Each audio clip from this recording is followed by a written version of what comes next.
Okay, assalamu alaikum. This is Brother Clifton Raheem Bradley of the Underground Railroad Podcast. Clifton, and you know what? We are going to hear from Mr. Lewis, who's running for the Congressional District in Chicago, Illinois, against I'm not Jesse Jackson, Jonathan Jackson. And we're going to talk about the Republican strategy to defeat Kamala Harris. And with no further ado, I see he's there, but he was really there ahead of time. So, I want to thank you for accepting the invitation to come on the Underground Railroad Podcast in the United States in Chicago. How you doing, brother?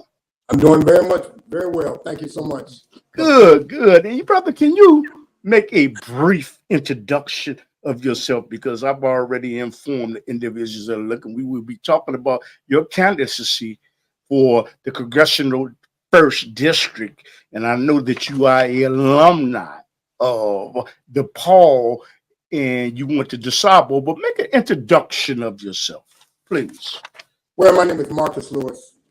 I'm the Republican nominee for the 1st Congressional District of Illinois, seeking the seat in Congress against the current incumbent, Jonathan Jackson, a freshman in Congress as it stands.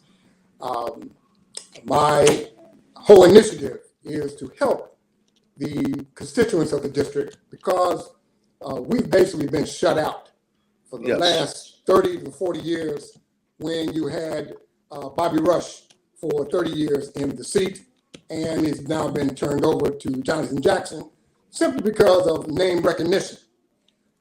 He himself has been associated with Sam Bankman-Fried, a gentleman who gave him $1 million and also gave $40 million to 40 different Democratic incumbents and nominees at the time, of which he's now been convicted and is serving a 25-year prison sentence in federal prison for embezzling funds from unlikely people that gave to him, like Bernie Madoff.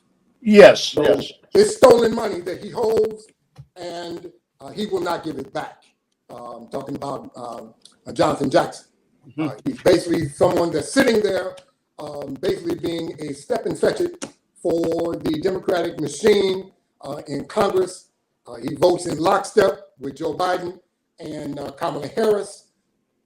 He's for the, which I'm totally against, the invasion of this country of these illegals that Joe Biden had told in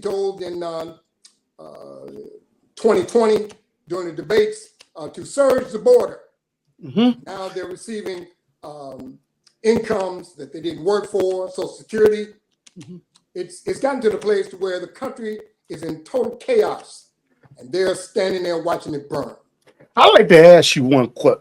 You know what? I'd like to ask you a question. My question is, are you like former President Donald Trump when he said that he would not be running if Joe Biden was doing a good job? He had a good life. Are you sort of like that? If you didn't see the decay in the problems, you got a good life, you wouldn't run. You wouldn't even think about it. Am I wrong or right? We are in similar stages, Brother Clifton, that this is not something I aspired to. Let's put it like that. This is something that I basically felt the need because seeing people not receiving their, they weren't being treated well as constituents. Their issues had gone to the wayside. We're seeing all this poverty, especially in the Black community here, of which the weighted vote is here in Chicago for the 1st Congressional District, and thereby you have to be a Democrat. So now I have to go up that, I'm facing that wind in my face But I'm still believing God that I can win this seat if the people simply have an epiphany and come to themselves and see that we can't live like this. You know what, you know what, and I would say that Jonathan Jackson, who is the current congressman right now, he is your closest rival in the race. Have you debated him? Have you challenged him to a debate? And has he accepted the challenge? I rejected the challenge, and why? I did write contacted his chief of staff, Ed Holm, and he said, well, the congressman is doing a great job. And I said, well, let the people decide. And so he's been sent 3 separate invitations to debate me and to stand before the people, because after all, it's the people's seat. And I did send it also to the women's League of Women Voters, which I've received no response whatsoever. And it came the same that way with the congressman's chief of staff. So they basically, as they say, with the gentleman from India, he had said, first they ignore you, then they laugh at you, then they fight you, then you win. We're talking about Gandhi. And so they can ignore me all they want to, but November 5th is fast approaching. And the people now clearly see that they have been tricked into thinking that voting for whoever holds the D behind their name, because it's only been through habit, through their family. We got to vote Democrat. And the other place is they will demonize the other side, being Republican, or anyone else for that matter, that look like they're getting a foothold. And say, no, we got to keep them out. And that's the whole basis of the campaign, just to keep them out. But then at the end, they say, we won. And then I say, what did you win? And then it goes back to business as usual. And they say, but we'll see you next election and we'll do the same thing. You know, my question to follow up on it, do you feel, as a candidate for the Congressional Congress in the 1st District running against Jonathan Jackson, do you feel he does not want to debate you because he feels entitled? He feels arrogant, and he feels that, hey, Jesse Jackson is my father. Do you feel that he feels Operation Pushes? Hey, do you think that he feels entitled or arrogant? Because that is the reason he does not want to debate you on a one-on-one. Yes, because why do you say that? His predecessors never debated. You got to remember, once they feel they have their candidate, which is no more in the front. Once they have them seated, they figure that, what you gonna do about it? Yes. We have a block of voters that, in their eyes, are beholden to them. Will enshrine anything that they want for them. They will make sure that they remain in power, and that myself is almost hypnotic. It's almost, and it's insulting, because the people, one time, I will let you know, this is my 8th consecutive run for Congress, Brother Cliff. I ran as an independent in the first, in the 2nd Congressional District, 2012, 2013, and 2014. I crossed over because I would have been a Democrat anyway. I would have caucused with the Democrats. And then I ran for Congress in 14, 16, 18, 20, and 22 as a Democrat. And now I have seen the light. To go the Republican route, simply because I like Donald Trump. Personally, I like him. I didn't say it was perfect. I said I like him because he's an excellent man when it comes to business. He's straightforward when he wants to talk to people that are Black, such as myself. and he wants to be honest. And I am one to not only want to work, but also want to gain the skills, the skill set to be able to build businesses, build and create something.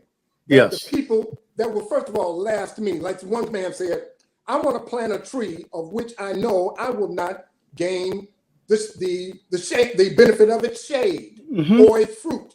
You see, but for someone else that will come behind me, that will say, thank God, Marcus Lewis was our congressman at the time, and he laid a foundation and groundwork for us, and now we can build upon that. Yes. You can't do that with the Jonathan Jacksons of the world. You can't, because it's only for them. It's only for their families. And they give you the symbolism and tokenism of, well, you know, we have to keep the seat for us. You know, there's always that nonsense at election time. Yes. And take a picture with me.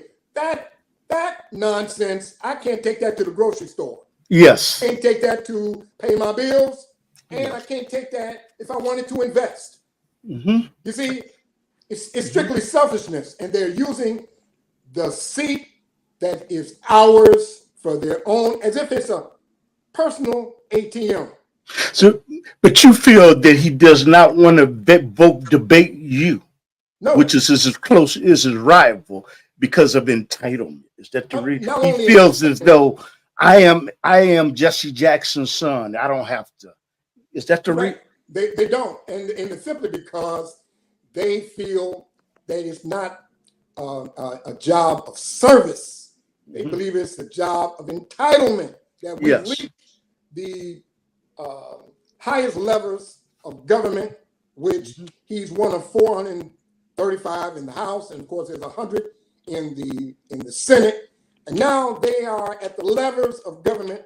So it's their time to now the trough is theirs for which to dip their hat and pull out whatever they want to enrich themselves, because you know Truman said that any person that gets rich being a politician is a crook. Yes. How do you make the job is only $74,900 a year. The job is only 735 days in totality before the next election. Yes. How do you amass wealth as some of them have, such as Nancy Pelosi, which is worth over $220 million? I mean, how do you buy these $1 million homes when your salary is only $174,900? Yes. You're not serving anybody but yourself. And the people understand that. It's just that when it comes to election, they've got this kabuki dance of we've got to keep them people out. You know, we got to save it for us. You know, let me tell you something. My campaign is called Putting Us First. Put America first. Okay. Putting us first. Okay. You can divide that how you want to, put the United States first, but I meant it putting us first because us is in the name of Marcus. And they are CUS. Yes. CUS. And I would like to have us reap the benefits, because after all, it's our seat.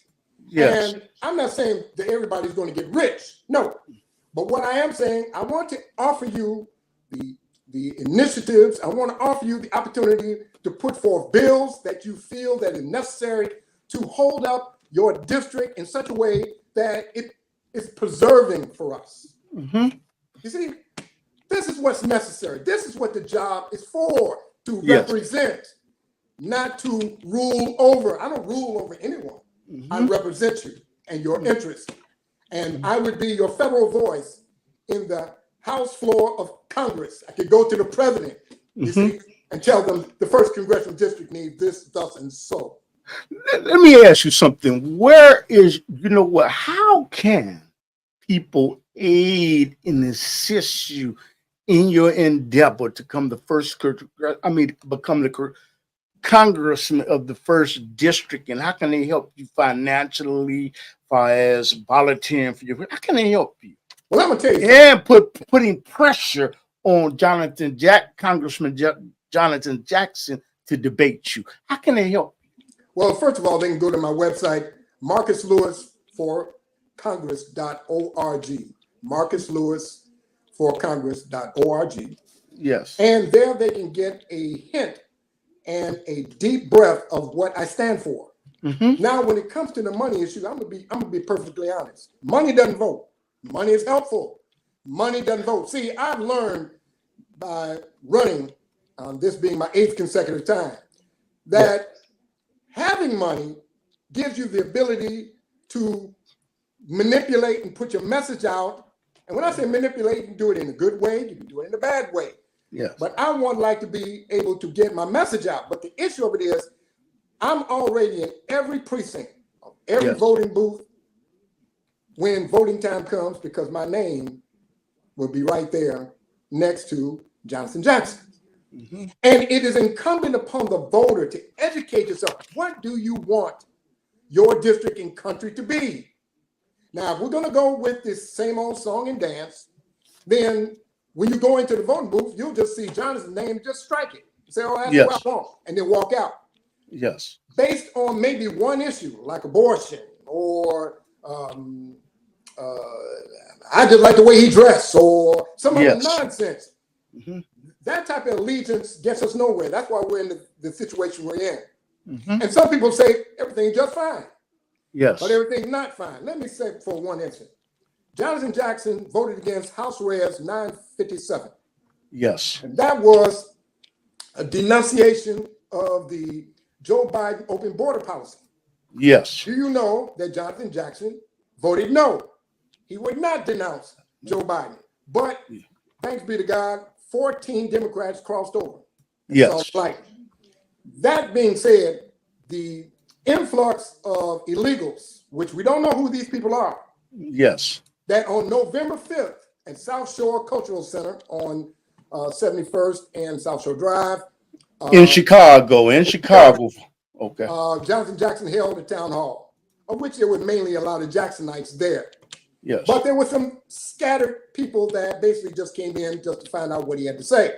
Yes. He told the people after some long diatribe, which is hypnotic to take control of the meeting of why we're in this situation, whatever the case may be, in Venezuela and why they're coming on, whatnot. Yes. But the bottom line is, he was told that you were going to make us a permanent minority or permanent underclass as far as voting, because these people will have children, and in 20 years, they will be voters, and we will be basically kicked to the curb, outvoted. Mm-hmm. And he said, well, let me tell you something. This is a quote. You can go on YouTube and see it yourself. Yes. He said, this is not only a sanctuary city, this is a sanctuary state. Yes. That means you can go out to Kenilworth, you can go out to Winnetka, they rich out there, and you can basically go out there and beg. Yes. Now, he didn't say beg, but I'm saying it, because if this is a sanctuary city and sanctuary state, that sanctuary status is not for us. That's the manipulation. It's for those that are illegal, that are hiding. You see, they have where ICE, being a sanctuary city and sanctuary state, let me explain that, means that you will not help ICE to be able to apprehend. What is ICE? What is ICE? ICE apprehends people that are here illegally, right? Exactly, and deports them. So he's not going. So we're not going to help them. But that doesn't help Black people at all. You see, you can go out to Winnetka and you can go out to Kenilworth because they're rich out there and say what? You're not illegal, so they're not going to give you anything. First of all, they would be hard pressed to give us anything anyway. Yes. This is the mentality of the Jacksons. Yes. Tell them some nonsense, feed them some old gobbledygook, and then say, "Oh, keep hope alive, keep hope alive." And I'm not. Look, it's a great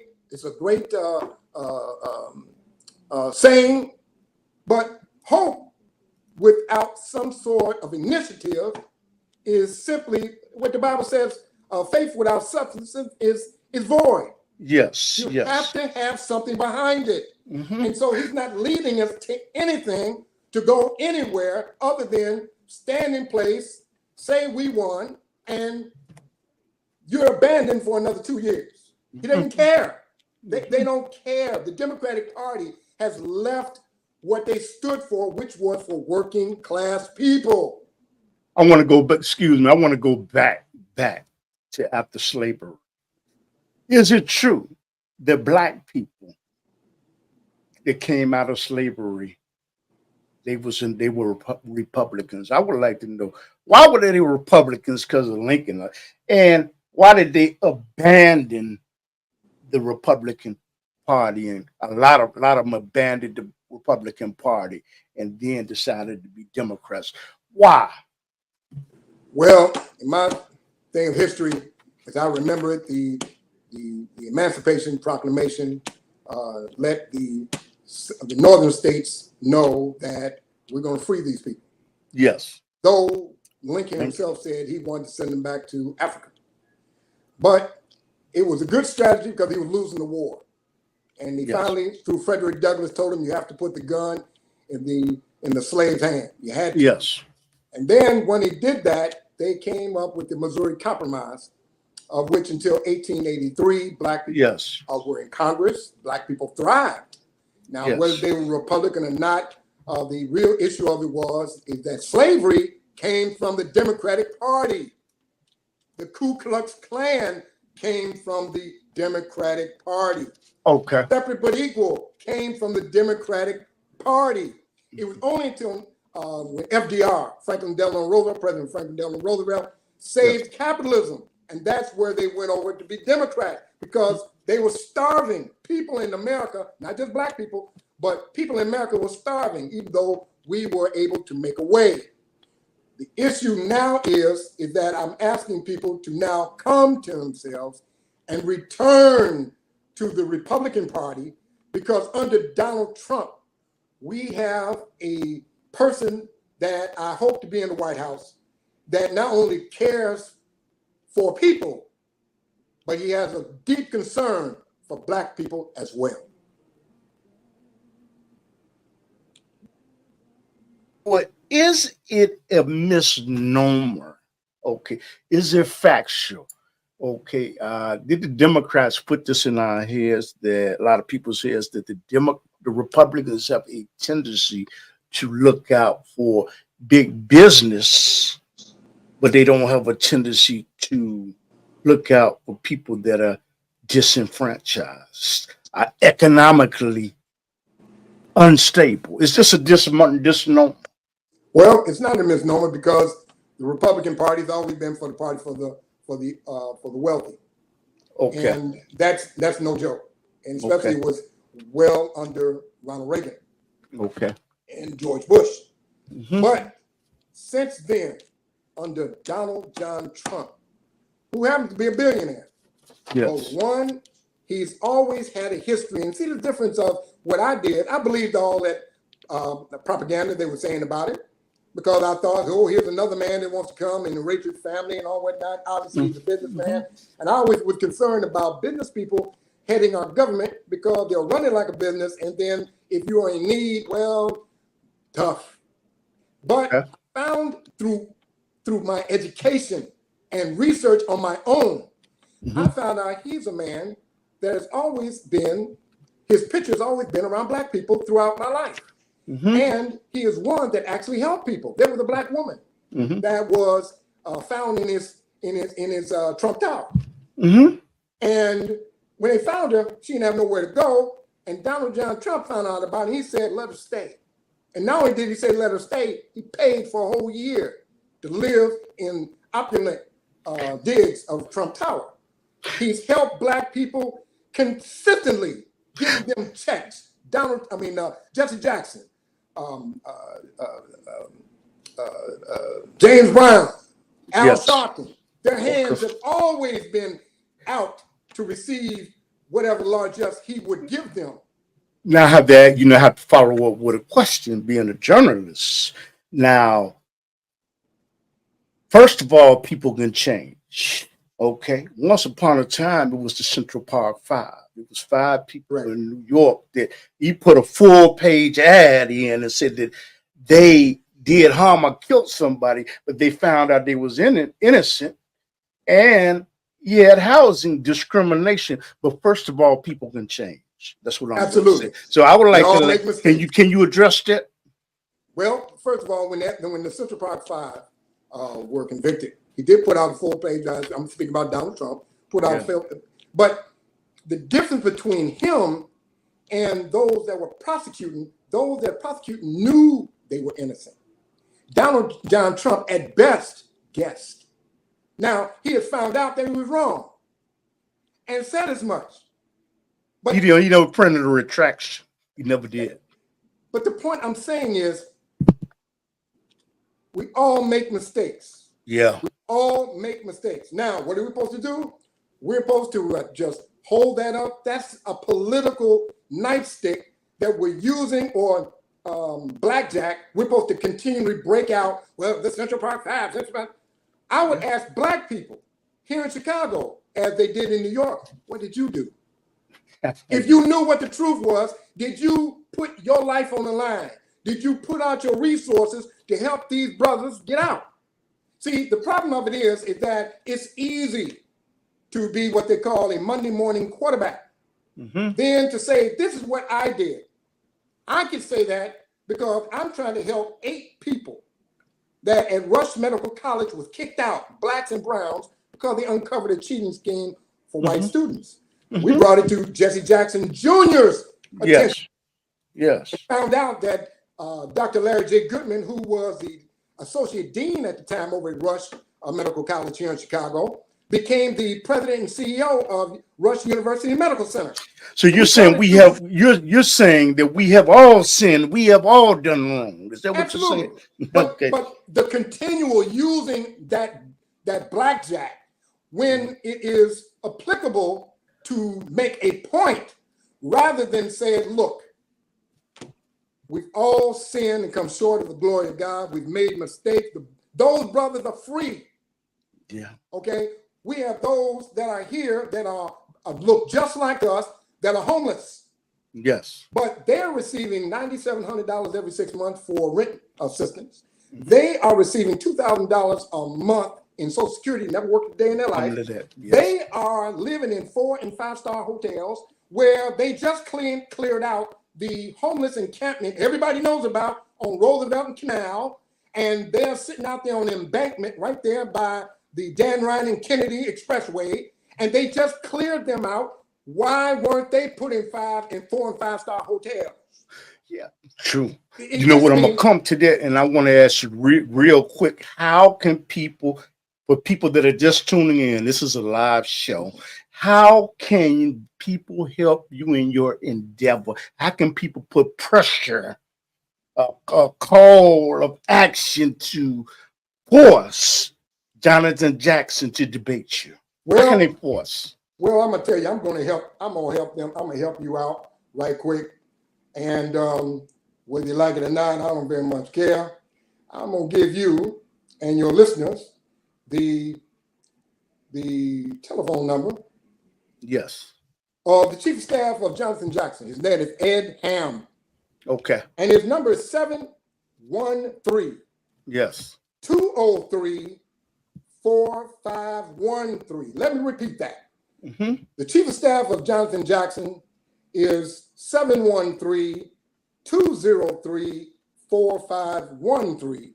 Ed Ham is the chief of staff, and tell him it's time for Jonathan Jackson, because he's in a public office.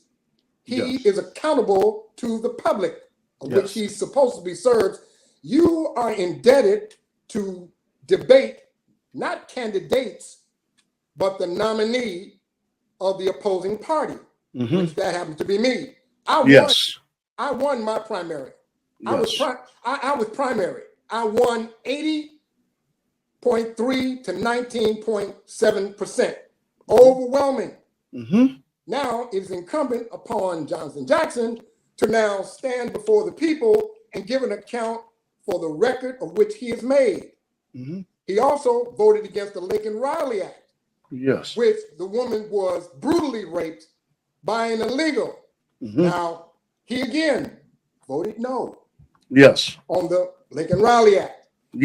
He has a whole host of votes that is not in the interest of us at all. And his laissez-faire, hands-off approach that the constituents are being assaulted in our district by these illegals, and he has he don't say anything. It basically, he leaves us to fend for ourselves. Do you have any intentions of doing any protesting in front of Operation Push with your group to force Jonathan Jackson to debate? You don't want to disclose that at this time. That would be the best. But I will tell you, here in Chicago, you don't want to disclose that at this time. Right? That's fine. The media here would not even publicize that anyway. Mm-hmm. Yeah. Well, I understand. Like any general, you're not going to discuss battle plans with me. Never do. I understand. So you might be planning a protest at Operation Push with your thousands of followers to force Jonathan Jackson to come to debate, but you say you're not at liberty to discuss that not now. Not now. Okay. And my next question is to you: why has the Democratic Party taken the black vote for granted? Black people have been loyal, blind loyalty to the Democratic Party. Most black people. Why? Why have they hoodwinked? Why? Why is it that Tammy Duckworth does not come into the community unless it's an election? Dick Durbin doesn't come into the community unless it's an election. But after the election, they don't even want to be bothered. Why have they done this? And blacks have been loyal to the Democratic Party. Yes, we have been loyal ignorantly, Brother Clifton. Ignorantly through as President Trump said, through habit. That they have not. You can have what they say. You can educate someone, and the lesson they learn is the same one they learned 40 years ago. You're not going to get any change. Don't expect any change. And I will tell you, because I saw it myself when Governor Pritzker was campaigning for the seat. He came up, he was at a hotel on South Lakeshore Drive. Excuse me, you got something in the chat room. They said, as a former student of Jonathan Jackson, I'd like to see that debate. Okay, you want to address that? Well, the former student, I would like to see as well. So I would like you to contact Ed Ham at 713-203-4513 and have you and your constituents and your students and your fellow colleagues contact the congressman and tell him, don't think that you're just going to waltz into another election and having not stood before the people.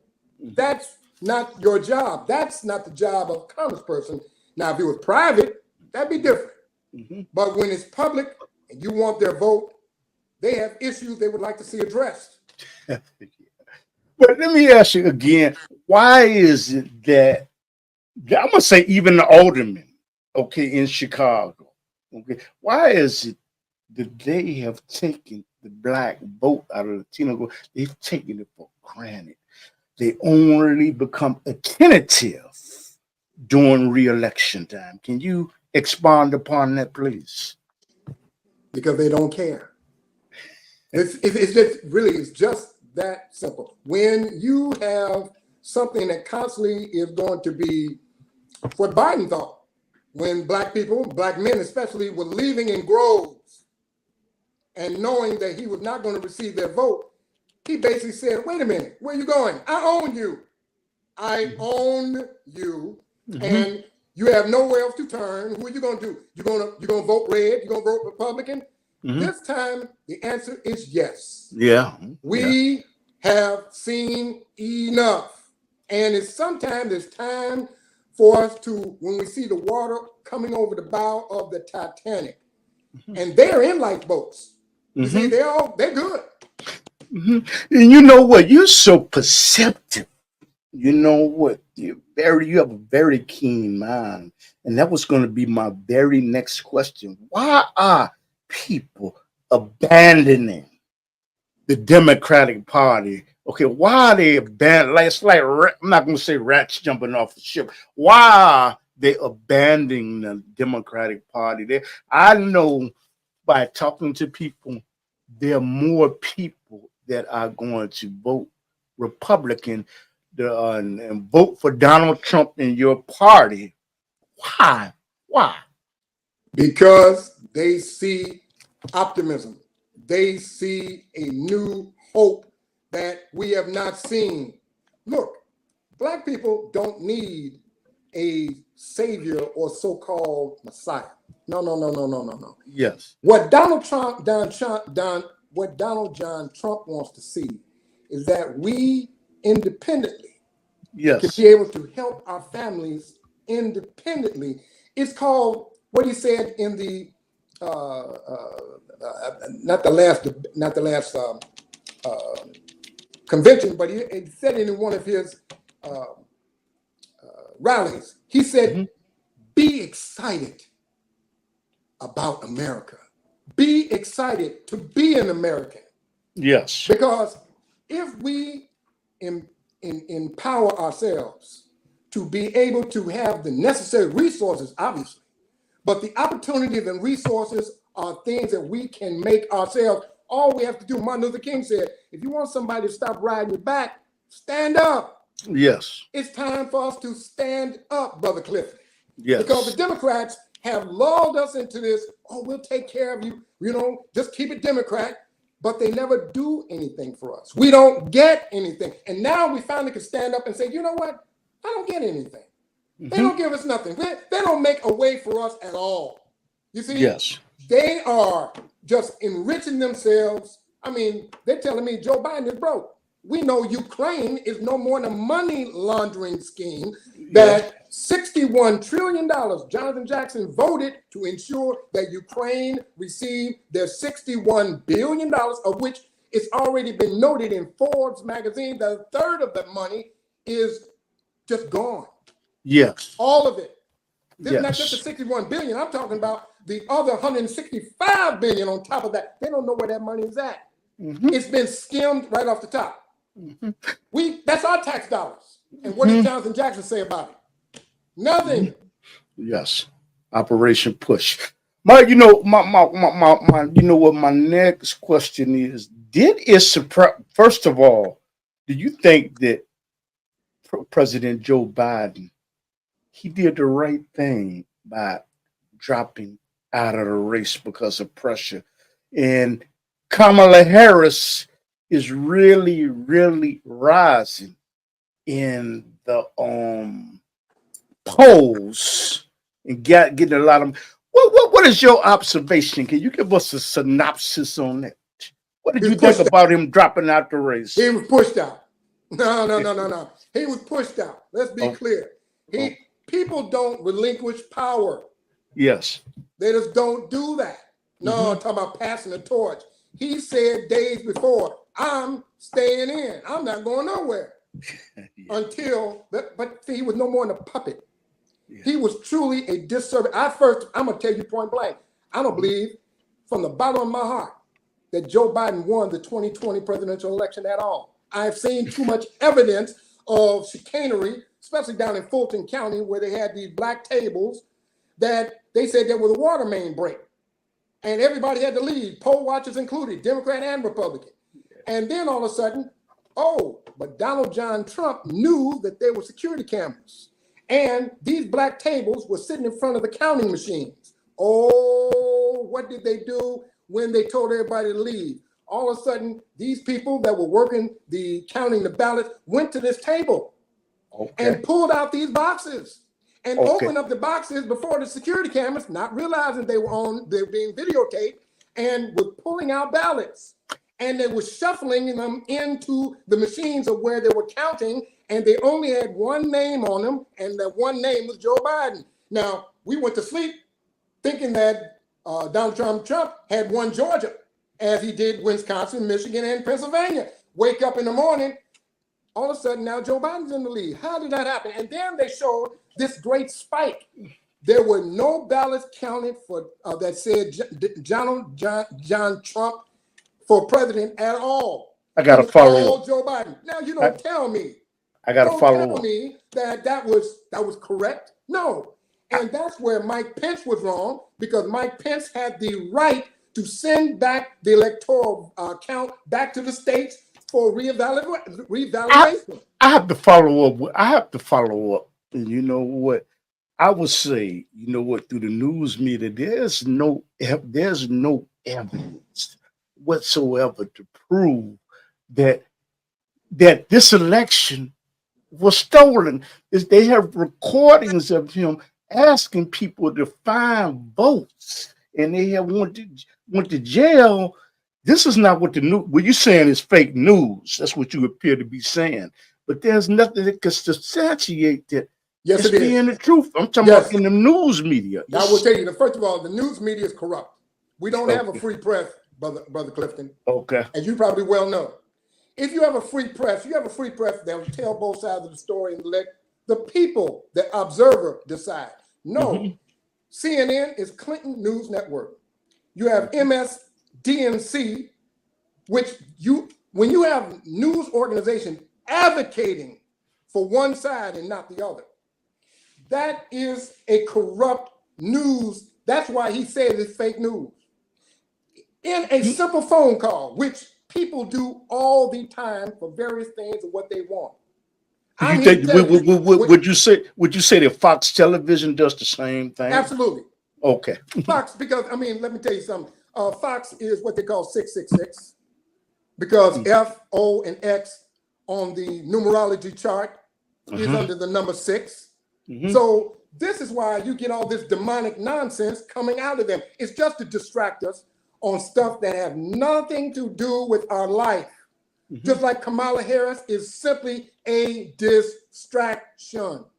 This person is totally unqualified. This person did whatever it took in ways that were, to me, ungodly to get as far as she has. Now, you can say whatever that might be, but it wasn't on qualifications. It was on who she knew, who San Francisco. I know. Absolutely. And San Francisco. And also, Tulsi Gabbard in that wonderful debate that cut her and ended her presidential run when she told the public how she had known knowledge of the person that was innocent, that was black on death row, had the information that this person was innocent. And it took the courts to stop her from putting that man to death. Now, and she knew it. It wasn't something that, I didn't know, and never apologized. And the news media was absolutely silent, as it is what's going on here. Let me tell you something. Joe Biden is the result of a stolen election. We had nothing but absolute chaos. We've had what government throws open the border? 94 executive actions he undid from President Trump. And we have people flowing over. I'm talking about flowing into our country. And this thing called Brandon Johnson, who is another stepping fetchit, he was told about how are you so in love with these illegals? He said a few months ago, I'm committed to them. And the response was, they didn't vote for you. What do you mean you're committed? Oh, I remember when he was so-called elected and he went in his room with Pritzker and he come back out, Pritzker smiling. Same thing they did for Lori Lightfoot, because Rahm Emanuel said, he said he gave her a binder and he told her, don't drop the baton. They have an agenda that's not for the betterment of the constituents of which they serve. It's all to bring in an agenda that is corrupt, perverse, this sodomy and Gomorrah type lifestyle. Even in the schools of our children, they locked us down with that foolishness called COVID. COVID wasn't a virus, my brother. COVID stood for certification of vaccination identification, meaning papers, please. They wanted, their agenda was that everybody would be locked down and everybody would be force-fed those shots. But you ever notice something, Brother Clifton? The illegals don't have to take it. The illegals aren't even tested. Did you know that, Brother Clifton?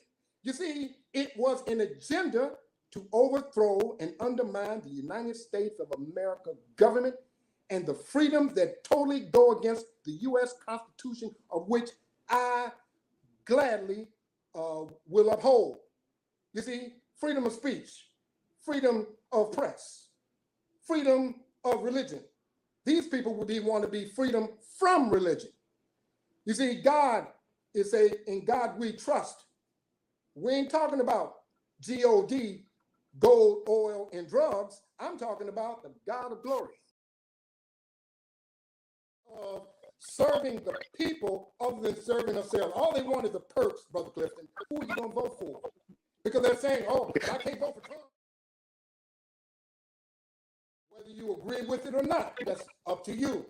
But I am saying, look at our country. If Donald J. Trump remained the president and he would now be coming to the end of his second term, we wouldn't have 20 million illegals ripping and running, raping and beating and killing American people that are receiving largesse that they would never have offered to us. Yeah. We wouldn't be getting Social Security, $2,000 a month, without having to have worked for it. I mean, this is ridiculous.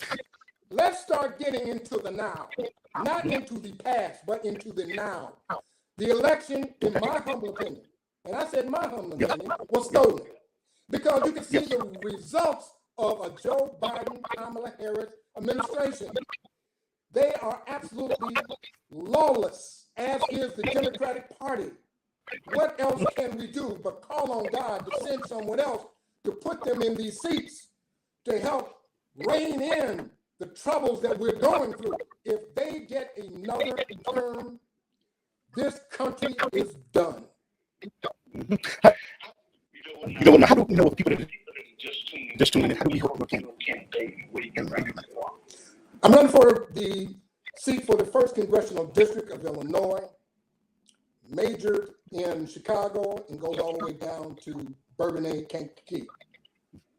You can help me by going to my website, marcuslewisforcongress.org. You can call me at 708-287-7531. That's 708-287-7531. I need you to go out and get your friends and get them registered to vote, because we need voters. And those that need to cross over, they need to cross over, because we're voting red. And we voting Donald Trump, and we voting down ballot red. No more blue, no matter who. Because we've seen, you gave them 4 years, and look what they've done with it. Look what they've done to our country. But you need to start calling yourself an American for a change, instead of just trying to lay back and receive just being here. Because Sandra Day O'Connor said one time in a Supreme Court decision, we ought to be glad to be here. No, I am an American. And there are rights, privileges, and benefits that go along with it. Leave this country and find out what being American is all about. That's why I must be straight with them. It's time out for secrecy. The issue of it is they choose not to debate. Even if 100,000 were to have surrounded them, they would use the media to say those are rabble-rousers out there looking for trouble. And of course, you see that? We couldn't get, there's no venue that we can have that would be safe. You see, that's how they would play it. Let's stop. Leave them to their own devices. Vote for MARCUS. Marcus Lewis is the best for Congress. Vote for me on November 5th. And I will show you the 35 days that you will give me. I will stand up for you. I will represent you. And I am not in it to get rich.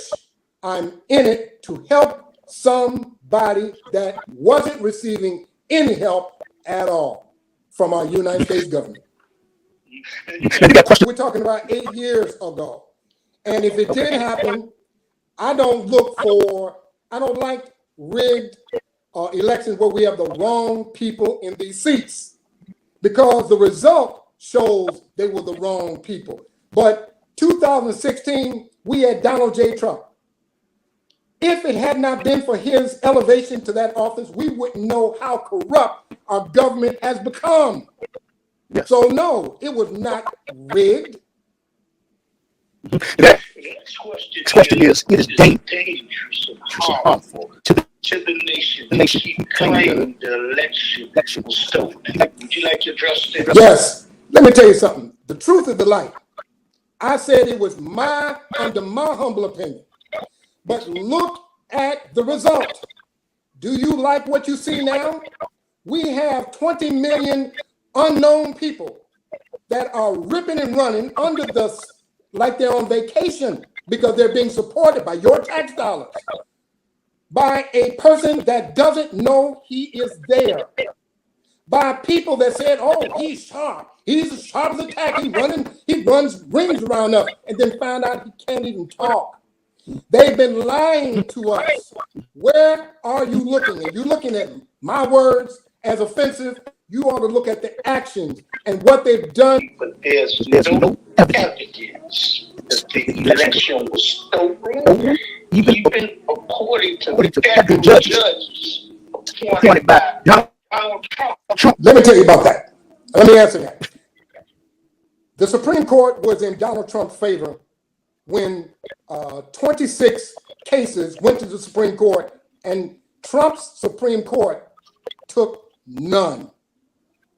To me, it was cowardice, because they were the arbiters of what the law is, and there were issues that needed to be legally resolved properly instead of dismissing them head out of hand.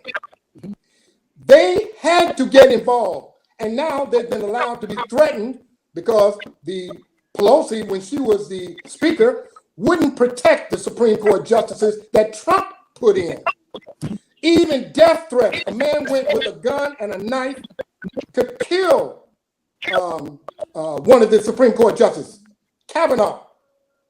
And you saw Schumer threaten Kavanaugh and Gorsuch on the steps of the Supreme Court, saying you're not going to know what will hit you. That is a threat. That is treason. Start looking at what this country is engaging in. This is treasonous, threatening, overthrow behavior. They want to overthrow our Constitution, and the Supreme Court, to me, at that time in 2020 and 2021, was cowardice to take no cases for Trump. So what are you saying? He didn't get no help.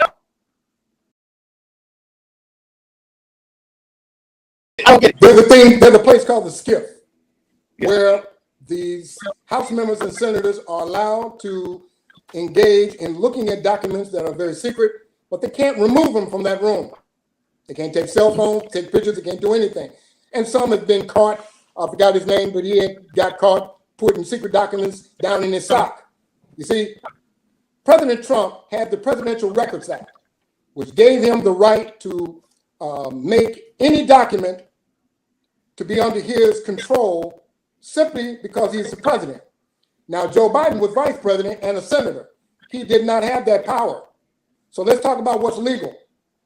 The Department of Injustice under Merrick Garland has come out and used the Department of Justice against Donald Trump in all of these cases, including those fraudulent 34 cases that was, let's be honest, it was a Democratic Attorney General under Bragg.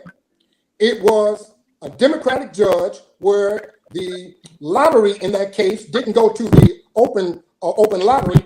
He took that case himself, being a Democrat, and a donating a Democrat to Joe Biden. And his daughter is received over $100 million she made off of that case.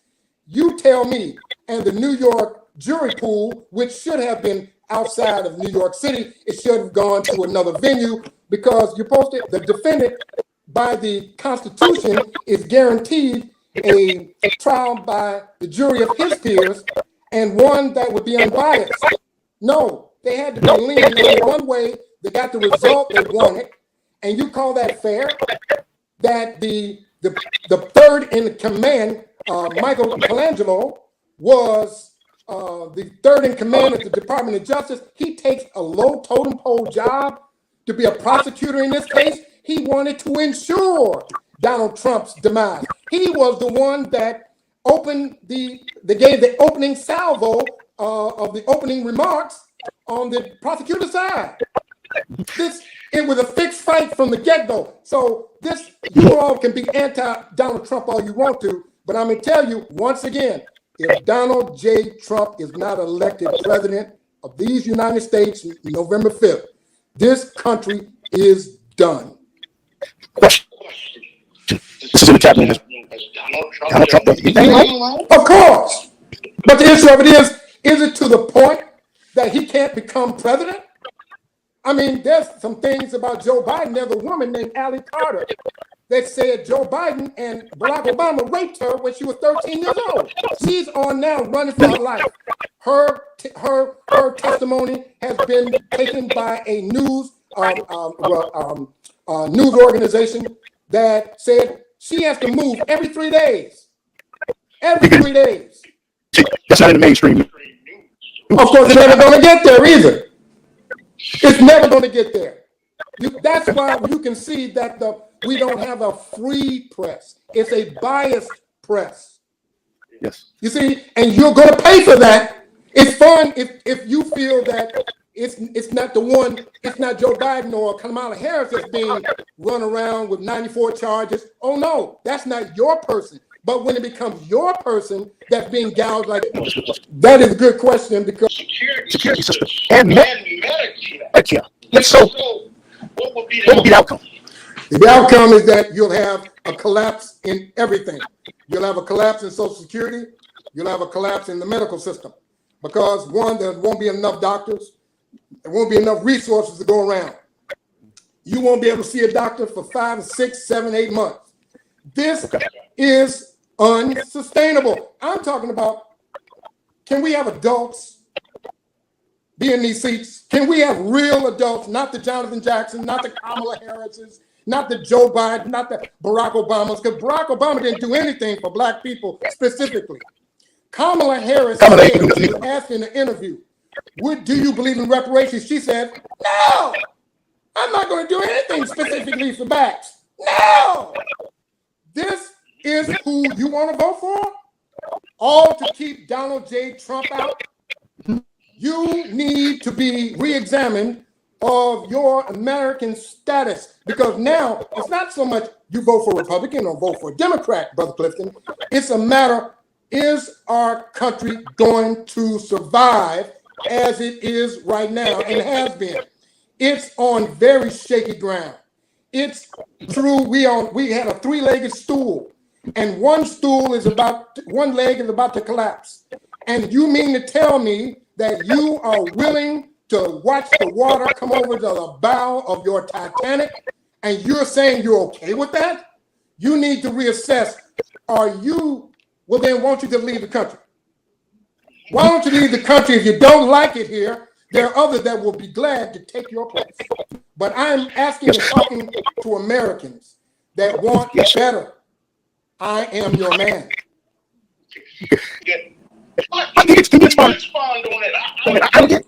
The people that are asking these questions, talking about stolen elections, and this is a result of a stolen election. No. I'm just making a point.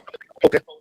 When you have people that are supporting illegals as if they were Americans, they don't do Americans like that. The veterans will tell you if you go to any veterans hospital, they don't have the resources they should have even before the illegals got here.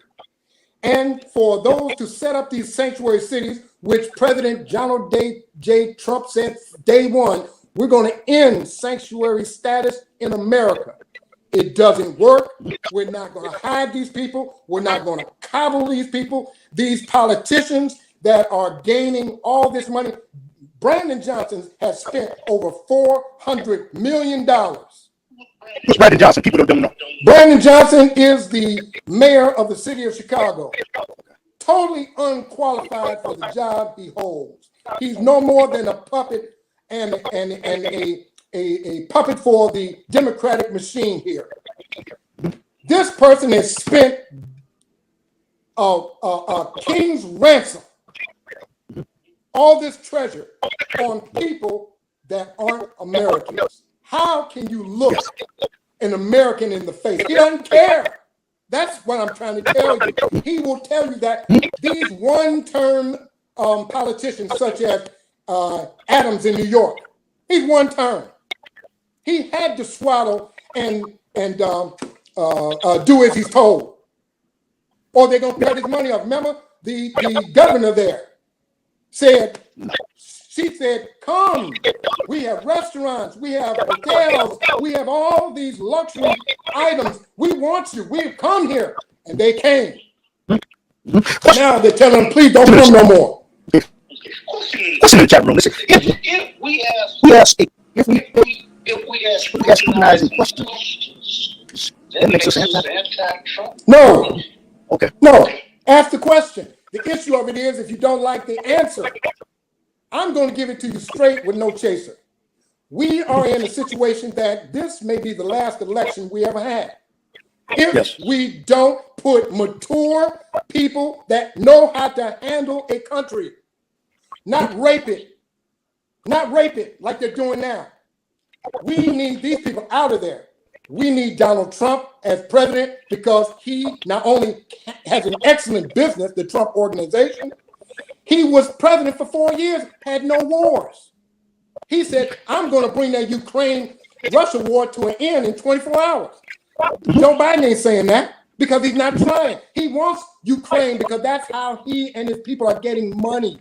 They're getting our money. You see? Now that's being put on the back end. Down the road, he'll be dead and gone. But he wants to ensure that these people remain paid. They haven't built anything. Donald Trump knows how to create and build things. I'm an inventor. Look me up, Marcus Lewis. I have 2 or 3 patents out there.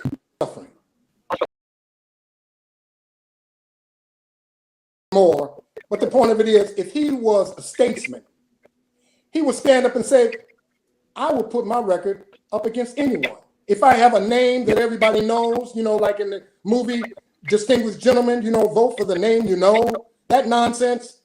Okay, you're going to vote for the name you know. But the thing about it is, the name isn't giving you the things for all of us, isn't advocating for all of us. Then you have the wrong, you're going to punch the wrong name. You want Marcus Lewis. That's the one you want because, we don't know you. Well, let me tell you something. Do you really know Jonathan Jackson? Do you really know? I ain't talking about, he's a frat brother. No. I'm not talking about that. I'm not talking about those associations because those associations only help them. Look what happened 2 days ago. Instead of Kamala Harris, her job as vice president was to oversee the joint session of Congress for Israel, Prime Minister Benjamin Netanyahu. Whether she liked him or not, it's not the issue. That's your job. And she chose to go to Indiana to a sorority function. To a sorority function. You are the vice president of the United States of America. You were in the wrong place. But you had to give it to your girls. It shows a total being insensitive to the people that you are supposed to represent. You're supposed to be representing your country. And then she goes into a private meeting and coming out and she says all these flowery things that I know her Hamas protest backers really would have thrown a boot at her. But the point I'm saying is their priorities are all backwards. can also be used as an army, because they were majority of males of military age. You ever notice that? Yes. And, you know, it's easy to let someone in. It's hard to get them out, because President Trump said he's going to take the military to get these people out of here. They're not going to leave peacefully. You're going to have shooting, and you're going to have killing in the streets. You're going to have a war here. Now, I would like it not to happen. I'm not what they say, forecasting. I want this to be a peaceful depopulation, mass depopulation of our country. That if you didn't come here legally, you got to go. Period. I don't care if you have kids, take them with you, because they want to use the birthright, the naturalization birthright that's in the Constitution. I'm saying if you are genuine, there's no anchor babies here, you have got to go. You didn't come here legally. Hear me. Do you understand what I'm saying? You didn't come here legally. I'll give you a story. Al Sharpton gave a story a long time ago saying there was a robber. He went to somebody's house and he was caught taking out somebody's TV. They called the police, apprehended him, and they took the TV in as evidence. Yes. He went to court, and just like they're doing now, these prosecutors, the judge let the man go and added insult to injury, injury to insult, insult to injury, they say. They let the robber keep the TV. I'm saying all of that. These illegals want to make things difficult, and there are those that are here that want to see them stay. Oh, she's been a good worker for me, he's been a good worker. Oh, why can't you let him stay? You're bad. Let's get back to basics. They're here illegally. It's illegal to be here. And if our laws don't mean anything, then when it's your turn, all of a sudden you're going to want the law enforced. You see, and so we can't do this. This lawlessness and chaos, this is the result of a stolen election. We went from peace and order. You know, God says he does things decently and in order. What we have now is total chaos and a justification for continued chaos. No. I'm not cut from that cloth. If you don't like me, don't vote for me. You only got one vote. Well, I don't know, because, you know, Democrats are going to cheat. So you might have 10 votes that you use your first vote, and then you'll put 10 in that drop box. Look, this is the mess that was made for us, Clifton. I've never seen our country in such disarray. And there are those that like chaos, got their popcorn, their jujus, and their mints, and they're sitting there just enjoying all the carnage that these people, it's going to take years to bring our country back. But we're going to do it. Yeah. And Bleach bit 30,000 emails, basically destroyed them. And you had a DOJ that allowed her to get away with that. You had Comey of the FBI that felt that even though she had violated this and violated that, he said, no, prosecutor, we're prosecuted. Then you get to Joe Biden, who had documents that under the Presidential Record Act, he did not have right to have. Only the president can make documents where they were once classified to unclassify them. Only the president can do that.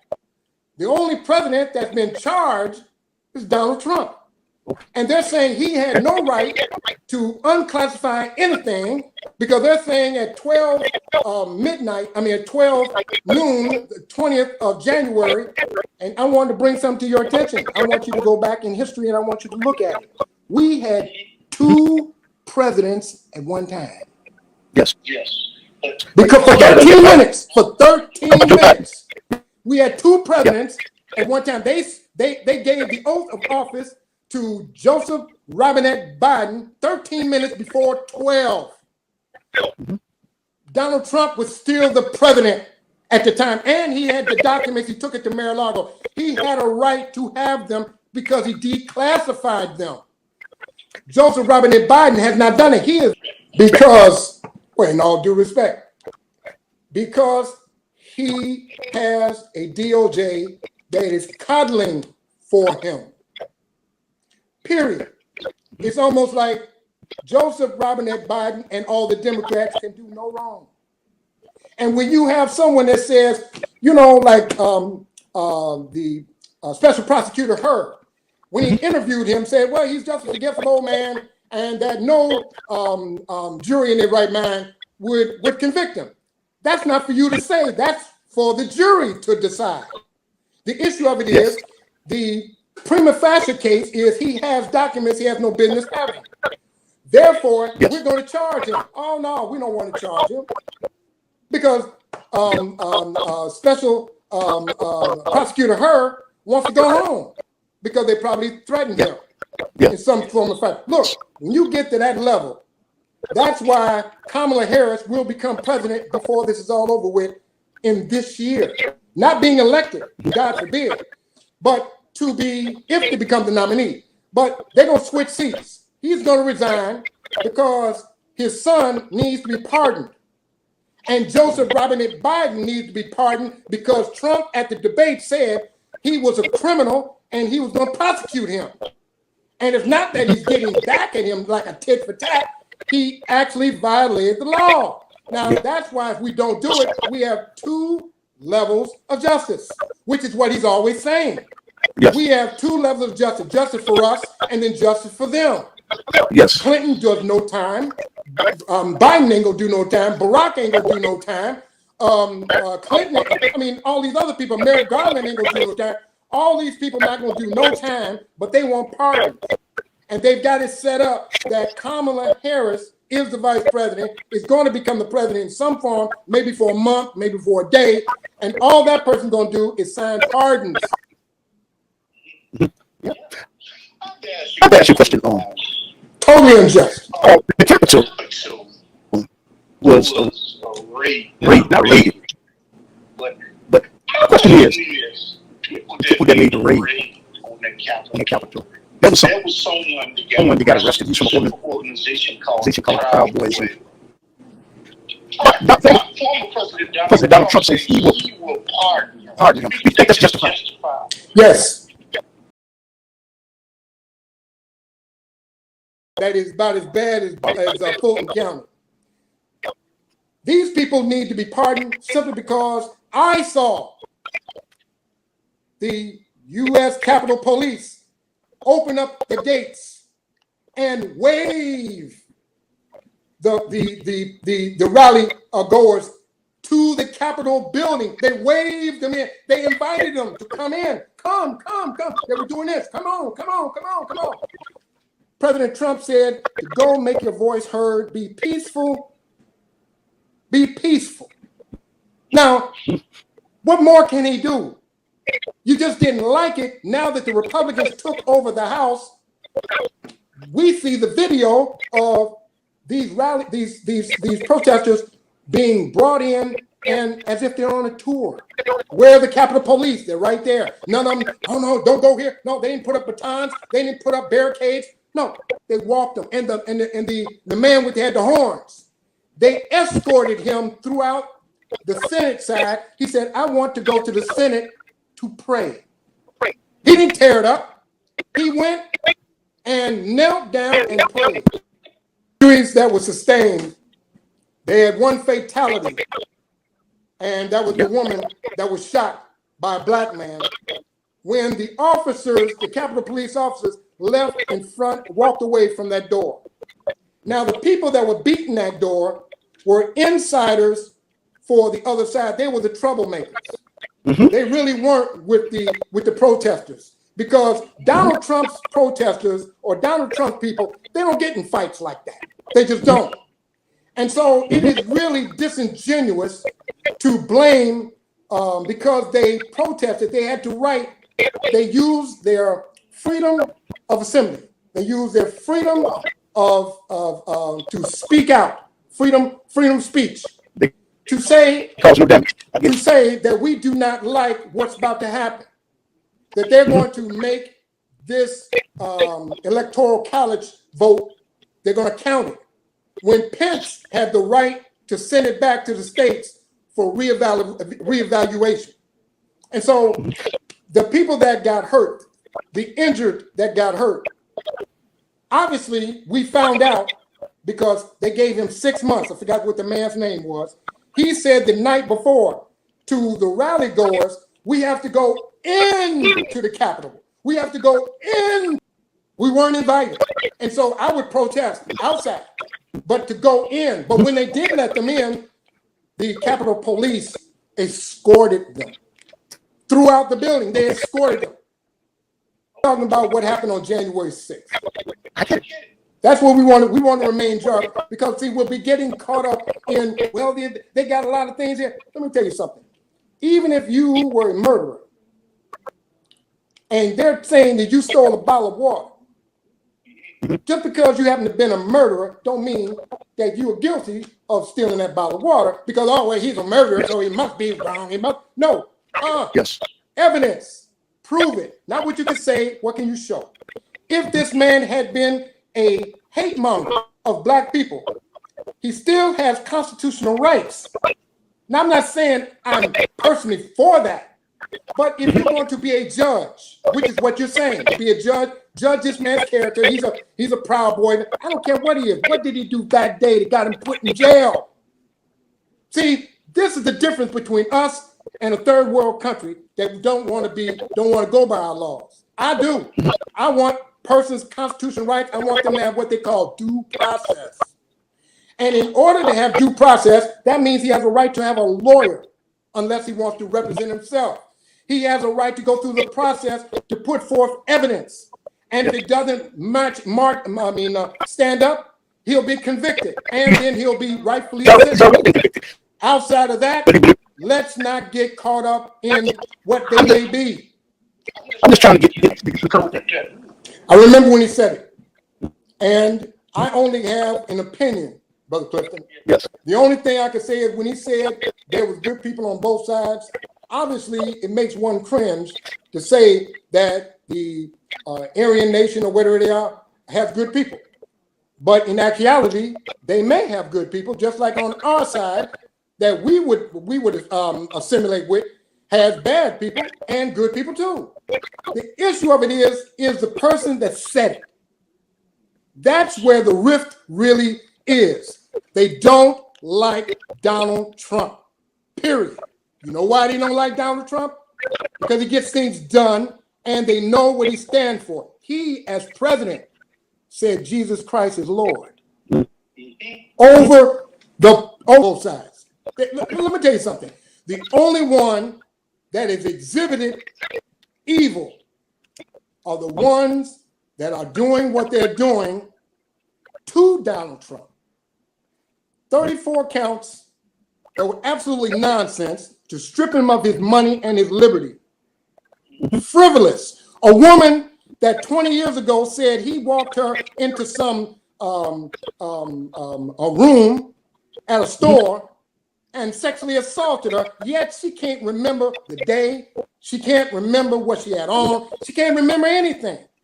And she went on Rachel Maddow saying, after she got this $89 million, remember she had already been given $5 million, and just simply because Donald Trump said something contrary to that, all of a sudden they go back to court and get 89 million more, of which I don't believe, if the process works out, she's probably not going to get a dime. But the issue of it is, these are the type of nonsensical issues they're bringing it upon him. What could one man have done that he deserves 94 charges from all Democratic areas and cities and prosecutors? So this is a political thing. All of them, there's not one Republican prosecutor here. It's ridiculous. I'm not standing up to him. I'm just calling it what it is. I'm an outsider watching it just like you, but I want you to, I'm looking at all the information. And these are Democratic prosecutors. All of them. These issues that are bringing up are so lightweight. That's why the documents case got thrown out in Florida. Thrown out. Jack Smith. Hold on. Jack Smith wasn't even legally made a special prosecutor. It has to be done by the Congress, by the Senate. And that's why it was thrown out. That killed both his case in Washington and in Florida. He's not even legal to do what he's doing. But the DOJ put him up to it. Yes. These shenanigans. Now, you must be a Trump lover. That's not the issue. We're talking about justice, truth, and justice. But by the grace of God, what if somebody lines up 100 charges against you? You got to defend. And you know you're innocent, but you got to fight them. And then you find out all these people are lined up against you. These people are in the pocket of those that are trying to prevail in an election over you. You know what? I would like to ask you, can you address the people that are what we call it starters. And they want to gain their fame on nonsensical talk. Mm-hmm. We all know racism exists in this country. Maybe not to the degree where they're calling you the N-word openly, but their actions reflect it. That's not the real issue here. She brings nothing to the table. The woman is not intelligent. And I'm not talking about, well, look where she got. Look how far she got. We don't know how she got there. But look how the woman talks. Strong lady. I beg your pardon? She's a strong lady. I was listening to what she said. Donald Trump said he would go to the debate anytime. Strong lady. Let me tell you something. A lot of that is what they call when we're in the on the street, we call that street talk. Oh yeah, bring it on, bring it on. But he said you might still not be the nominee. First of all, not nobody voted for you. They voted for Joe Biden. And they disenfranchised 14 million voters. And they did that purposely to make sure it was a closed election. New Hampshire, they closed. Florida, they didn't even have a primary there at all. They made sure RFK couldn't be in any Democratic primary. There was not going to be any significant challenge to Joe Biden. They planned this, Brother Clifton. So they can do what they're doing now, that the so-called elite would choose the nominee. Not the people. Not the people, but the elite would choose who they were going to. Of course, that person is going to do everything they want. Not for you, but for them. You see, they don't care about the United States of America. They just care about themselves. And some people would say, well, that's how it is. Well, then I call that treason. Because it's going to lead to that. This is not a third world country. It really isn't, though it's being turned into one. Yes. You know what? Donald Trump, because I have confidence in his abilities, because I've seen it when he was president for 4 years. We had no wars. We had people not coming over the border like it doesn't exist. Because you don't have a border, you don't have a country. And so he stands up to want to uphold the Constitution. Whether you like him or not, it's not the issue. The issue of it is he following the Constitution? Do you have money in your pocket? Are you able to feed your family? Do you have a job to go to? Is the country running smoothly, at least to a point? The country now, I was in Walmart in 2020, fruit cocktail at Walmart with $1.86. Right now, it's $3.64. Gas was $1.87. Now it's $4 and something. $5 you get premium. Some people's cars only take premium.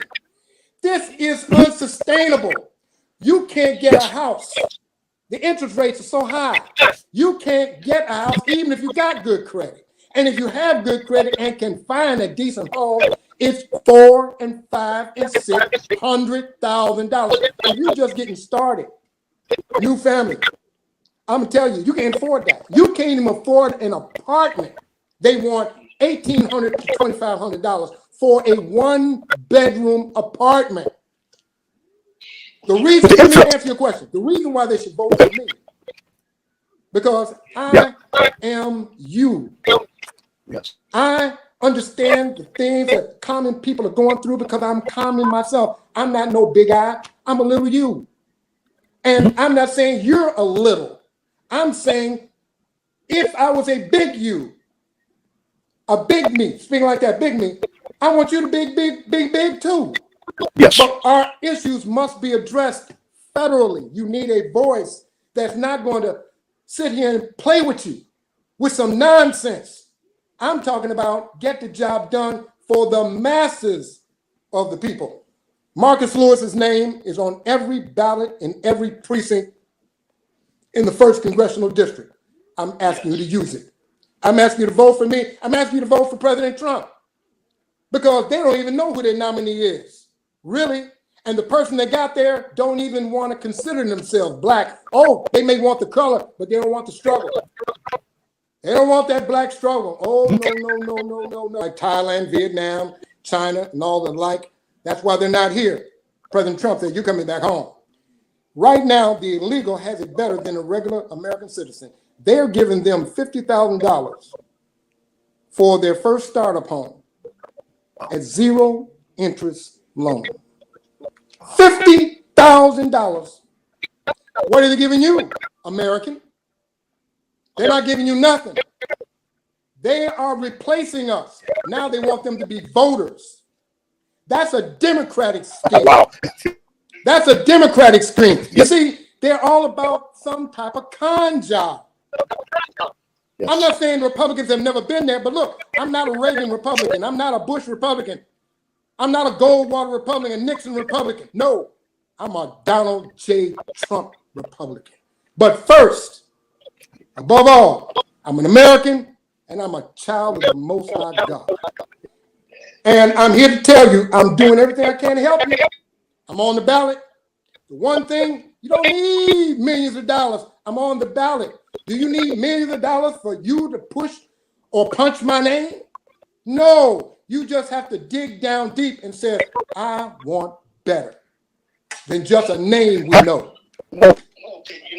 Have ignored because they figure they don't have to. Now, I'm here to tell you that's a disservice to the constituents because this is a public job. If it be me, it wouldn't matter. I'm going to debate because I'm going to stand in my record, and that's the way it is. Other than that, then you claiming it as if this is my seat, and I ain't going to take a chance because I don't want the voters to vote me out. But again, there's an old adage. Absolutely. Look, he could be whatever he wants. One thing I did, he should, as a congressperson, since he's got the job, he should stand before the constituents and vote the other side. I am not just a candidate. I'm the Republican nominee. He didn't have a challenger. I won my primary, so I'm raring to go. I understand what a victory is. He could say, well, I won in 22. That'd be true, but only 18,000. You only won by with a total of 18,000 in your primary. Of course, it's a Democratic district, so of course they gave it to you in the general, but there were 17 candidates. I was one of them. You only got 18,000 votes. 18,000. That's all.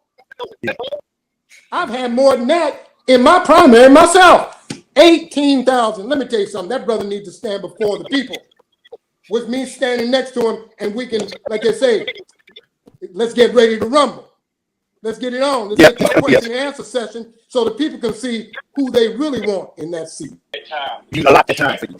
To all your listeners and to all those that aren't looking live but looking in record, I thank you for watching this broadcast. I thank you for this brother, Clifton, for bringing this forum up and giving me the opportunity that you may be able to ask me questions and then they'll be able to hear me out. Hopefully there's something that you can take and you can say, well, I'm going to think about that. And I'm thinking about that brother.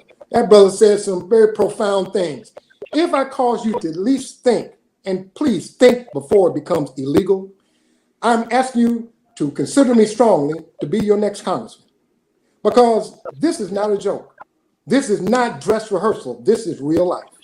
We need someone like myself And I have done a whole lot to get this far. And all I need is the voters. Now, what I need you to do, go to my website. I'm not asking you for your money. That's what most politicians ask for. They ask for your money. I'm asking you to go get 10 to 20 people and get them registered to vote. I want you to get excited about living in America, that we're going to put Marcus Lewis, a common man. I'm an ordinary man doing an extraordinary thing. And I'm thankful for that. I thank God. I give God the glory in Jesus' name.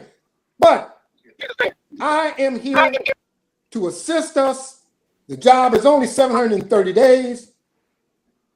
And then after that, I'll stand before you again. We'll have town halls. I'm not going off to Washington. You'll never hear from me. We're going to have monthly town halls when I'm congressman.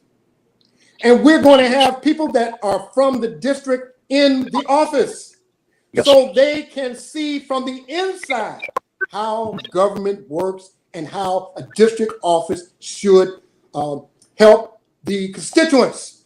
We're not going to have these pros. No, we're going to have common people like myself in the office. And there are a lot of competent people. When I win, best believe, ding, ding, ding, ding, ding, ding, ring, ring, ring, ring. My phone going to be blowing up. And we'll have our people ready to take your resumes, and I will interview you myself, because the type of office I want is one that works for us.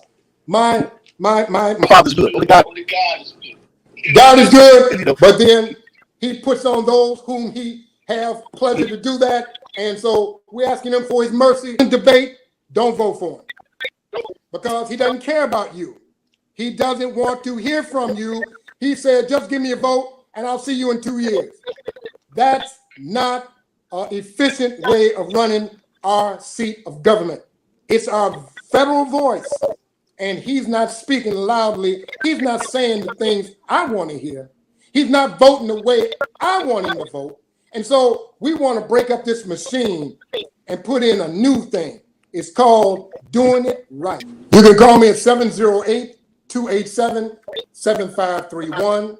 That's a direct line to me. Go to marcuslewisforcongress.org is my website. And once again, you can call Ed Ham. Now look, I'm giving you the number. 713-203-4513. Ed Ham is Jonathan Jackson's chief of staff.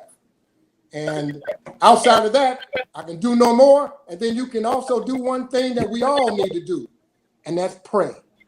And that's God to touch these people's heart, because they're ignoring us, they're running from us. But what we want is what's best for our families and our area and our country. That's what we want. You know them on the ballot, that's for sure. You can't run out. No, sir. Brother Clifton, thank you so kindly. I appreciate you. What your grandfather was doing. Any message for your grandchildren? Great.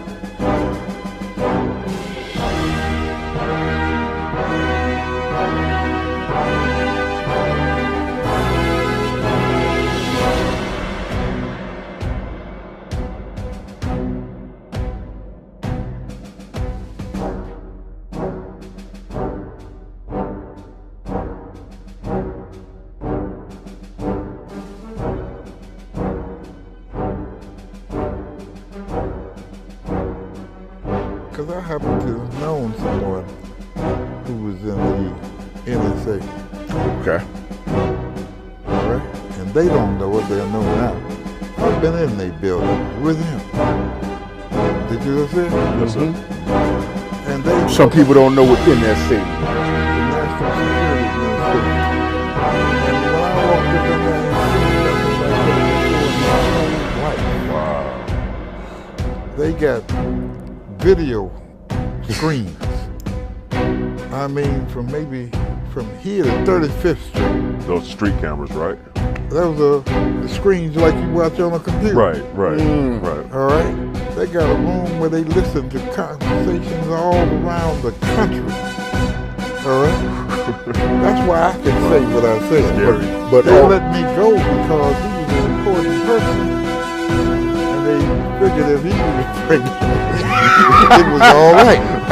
All right? They made a mistake, but I never forgot that. Well, wait a minute, all the while.